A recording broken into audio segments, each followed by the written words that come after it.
What's up, guys, and welcome to the Isn't It Crazy podcast. My name is Rudy Perez, and before we get started, I want to practice putting ads into the podcast. So typically, the way podcasts make money is advertisements, merchandise. So what better way to practice than plugging some of my friends and family's businesses? So the first business I want to talk about is called All Things Amare.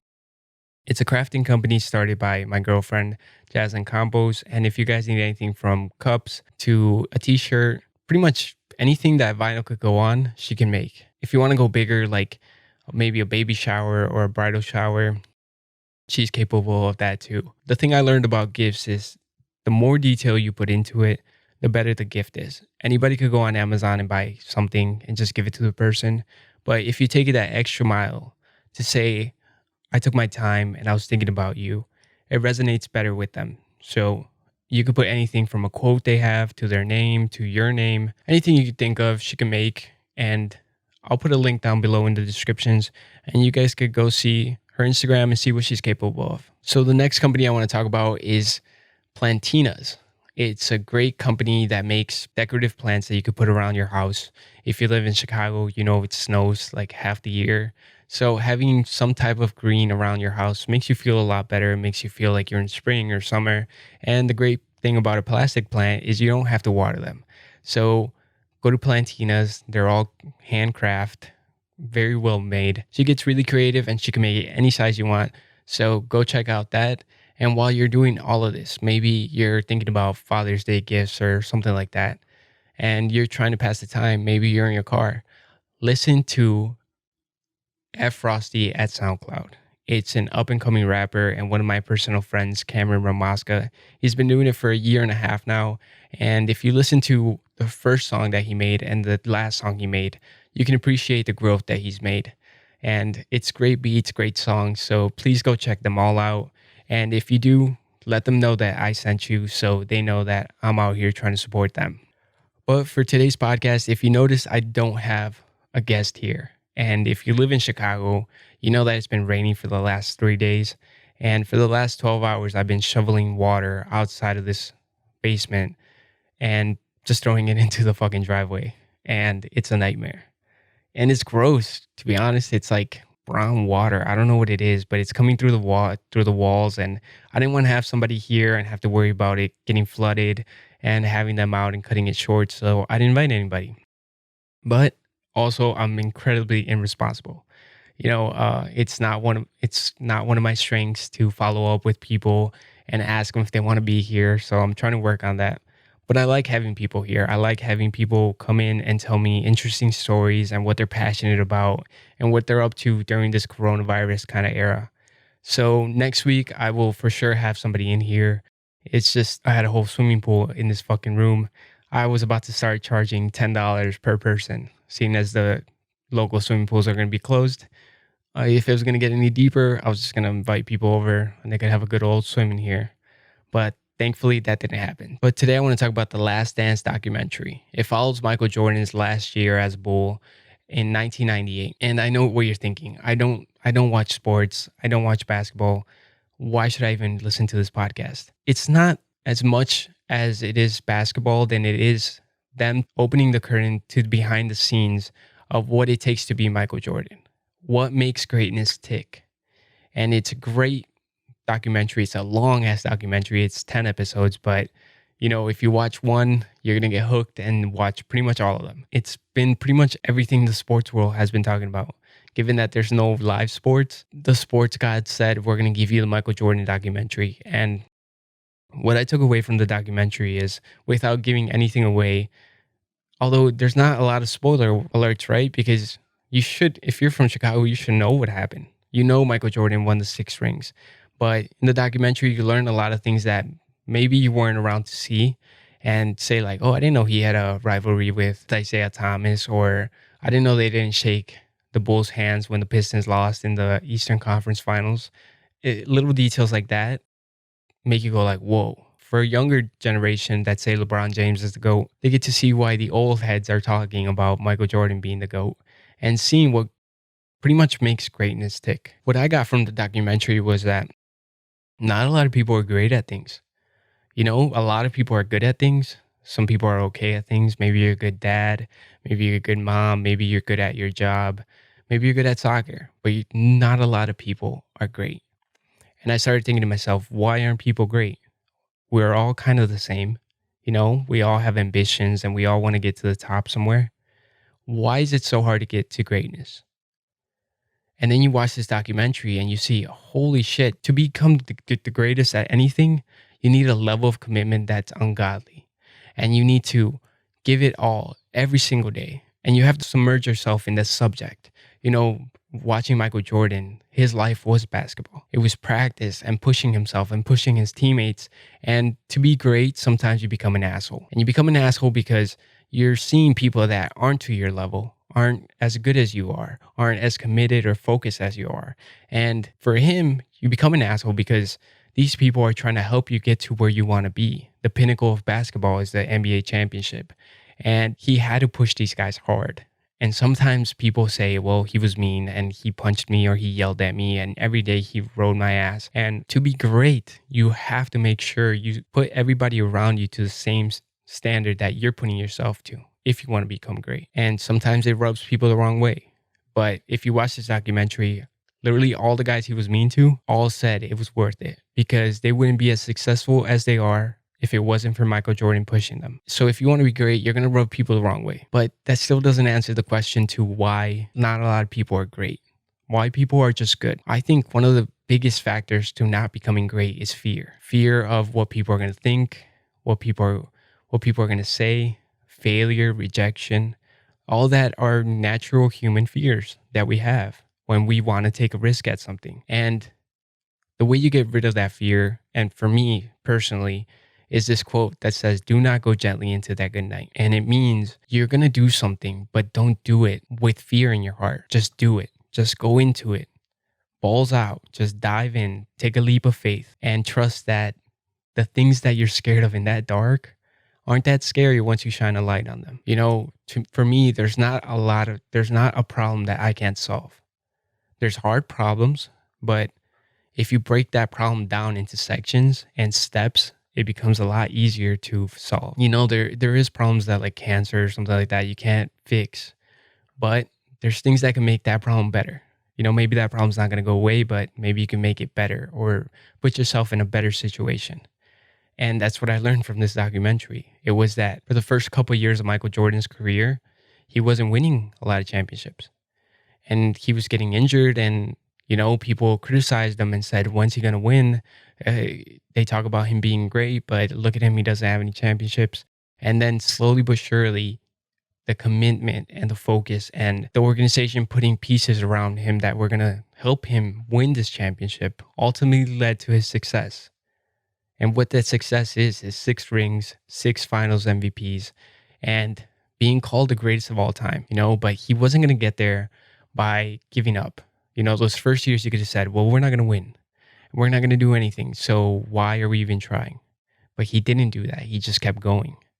So this documentary isn't a lot about sports. It's more about failure, trial, error, commitment, focus, and eventually getting to the top of the game. But if he would have given into those fears, if he would have gone quietly into that good night, he wouldn't have been Michael Jordan. He would have been the GOAT. And you have to let go of that fear. You have to make it where you have no option but to succeed. So last week, Kevin was here and he said something. He said that Cortez, once he came from Spain to what is now South America, instead of giving his men the option of getting back on their boats if they were scared and going back to Spain, he burned the boats. He eliminated the option of ever retreating. He said, it's either we're going to die here or we're going to make it work. And when you put yourself in that position, you either got 2 choices. You're going to fail and regret it, or you're going to try everything you possibly can to succeed and look back and see that you didn't give up. So you have to burn those metaphoric boats. You have to say, no matter what it is, no matter how hard it gets, I'm going to succeed at something. And saying that is scary. Saying that you want to be great is super scary. Saying that to somebody else is fucking terrifying. And a lot of people don't say that. A lot of people are too shy, or maybe they don't want to put extra pressure into themselves by saying, hey, I want to be great at this. But you have to say each and every single day, you have to tell yourself that you got to remind yourself what you want to do, where you want to be, who you want to be.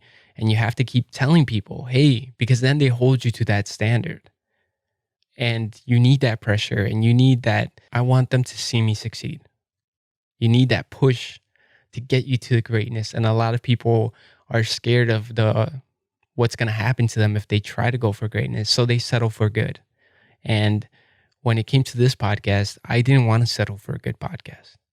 I don't want to settle for a good podcast. I want to be great at this. It's something that I love. It's something that I like doing. Every week, I look forward to making these videos. And I know it's going to take a long time. My goal for this podcast is 1,000 episodes. Now, that's probably like 10 years. But I know somewhere, something's going to give. And I'm willing to do this for 10 years because I've never finished anything in my life. I've read books and I never finished them. I started a video game that I never finished. I started other projects that I never finished. When I told myself that I was going to do this, I said I was going to do it till the fucking end.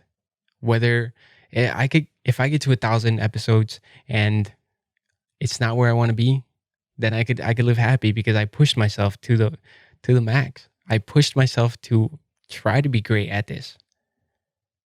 And there's been times where I've slacked on this and I haven't tried to be great every single day.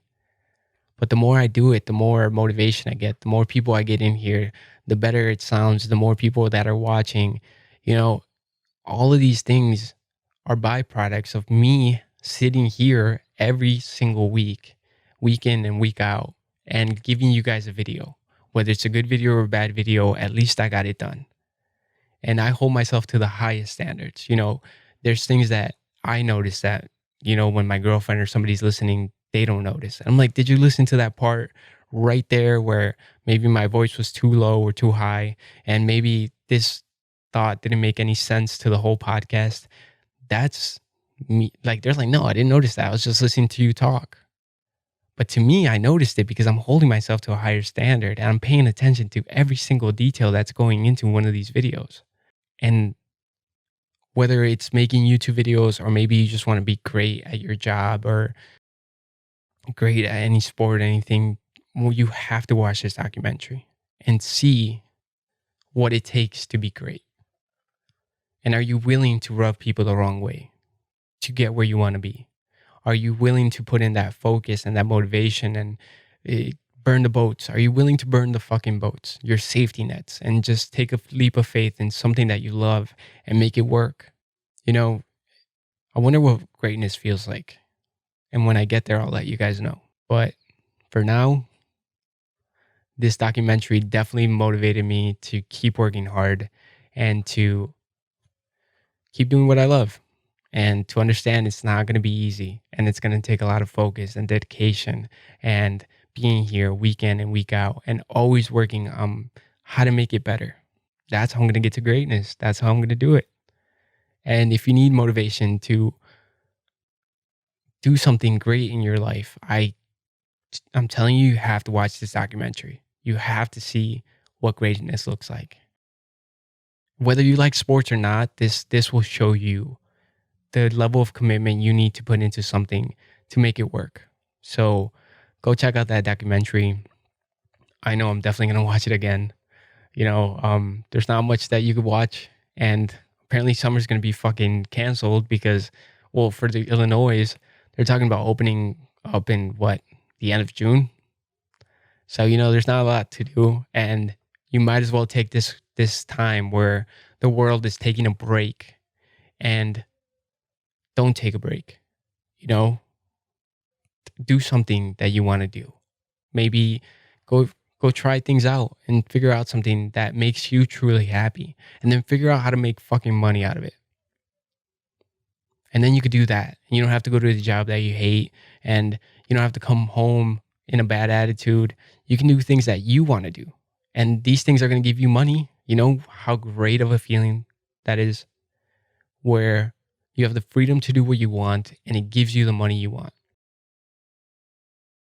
And you get to live your life. I made this status on Facebook that said, if you don't live your life after this quarantine, then you preserved it for nothing. And what I meant was that you're wasting. Why are you even trying to stay alive if you're not going to live? It doesn't click in my head. I wish I could have somebody explain that to me. Why be mediocre? Why sit and do nothing and just live your life like never really living it? That seems like such a waste of a life. You if you live in the United States, you have an opportunity to do anything you want because we are afforded those freedoms. Thing literally you could think of, you can do. There's people in other countries that can't. And you're literally wasting your fucking time not trying to live. Then why are you being so precautious to, oh, you got to wear a mask, you got to wear gloves? Like, why are you preserving your life if you're not going to use it at the end of it? I don't know, just my thought on the whole corona thing. I'm so over that. And on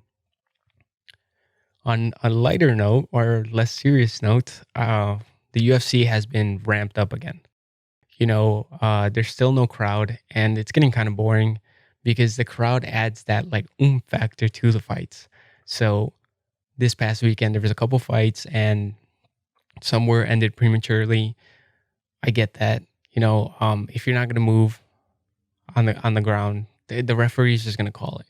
But there's a lot of great fights, and that's pretty much our only entertainment nowadays. So I was very happy to watch some of the fights, and this whole week, literally, I just been trying to become to work on the podcast and do this better and get it to sound better and look better, and eventually, like I have goals. Like I said, um, the basement flooded.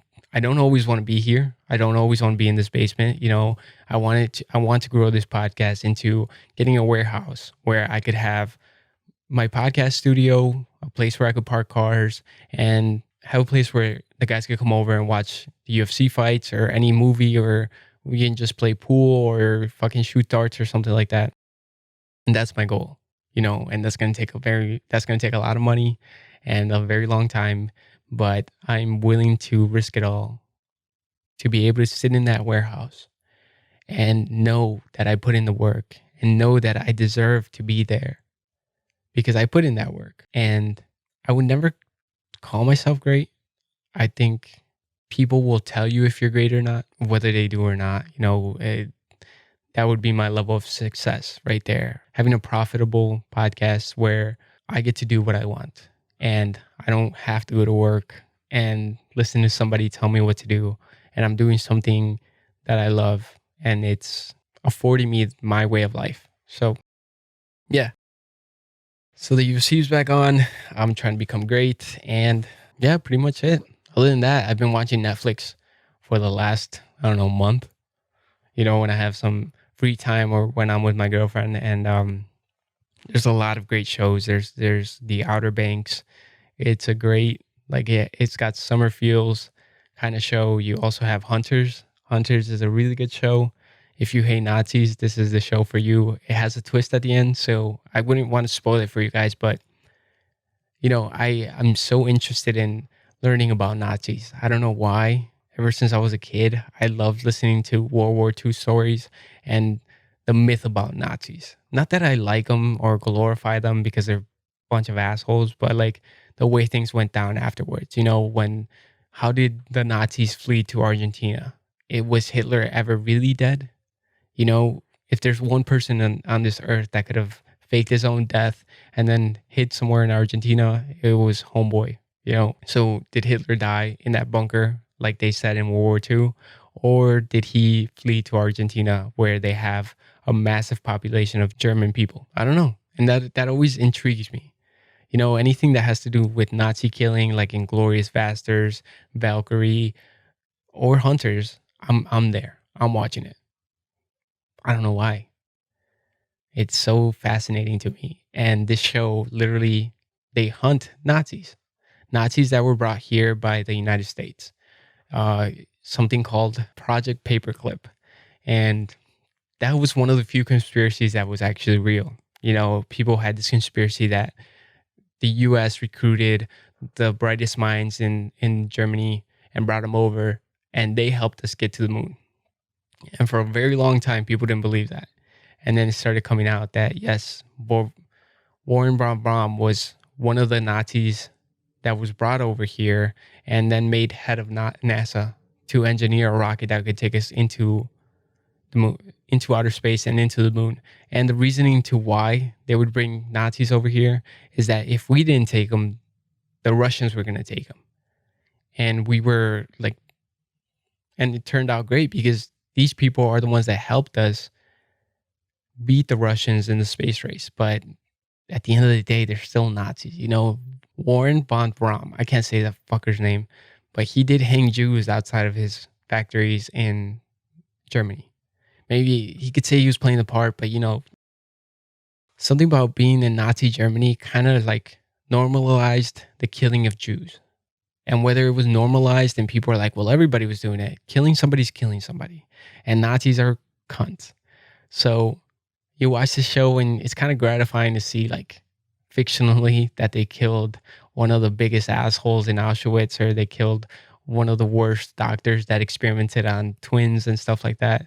So if you guys want to watch a Nazi hunting show, this is the show for you. And it's got Al Pacino, it's got other great actors. I don't know their fucking names, but they're pretty great. And that is my recommendation for the week. That is my motivational talk for the week. Thank you for joining my TED Talk. And go out there and be great. Whatever it is that you're thinking about right now, give it 110%. And I know that sounds, as corny as that sounds, there's a reason why the people say that stuff.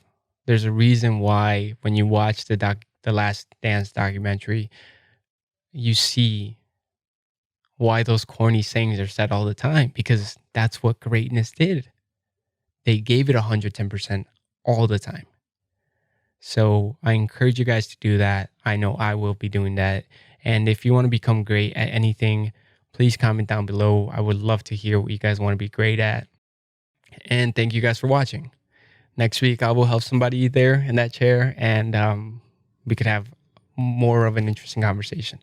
But I like doing these solos because it helps me not only get better at talking, but also, it helps me develop the podcast, and it shows me that if nobody wants to come on, I can still do this bitch by myself and have a great time. So hopefully that never happens. There's been requests to be there, so hopefully I will always have somebody come in and have a great conversation with. But thank you guys for listening. I will start putting these things on SoundCloud, so if you guys can't listen to the video, maybe you're at work or something and you just want to plug in your earphones and just listen to me talk about greatness or anything else I have in mind, I will be on SoundCloud. It will be available there. And please make sure to check out the companies I opened up the show with. And thank you guys for watching. All right. Don't forget to like and subscribe. I hate saying that, but kind of have to. All right. Bye.